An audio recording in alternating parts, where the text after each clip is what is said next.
পাঠ করছি স্বরচিত কবিতা মনাই ফান্দ।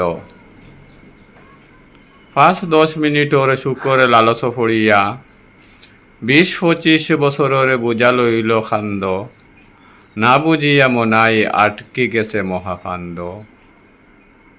ফান্দ তাকে বারইবার উপায় কুন্তা নাই।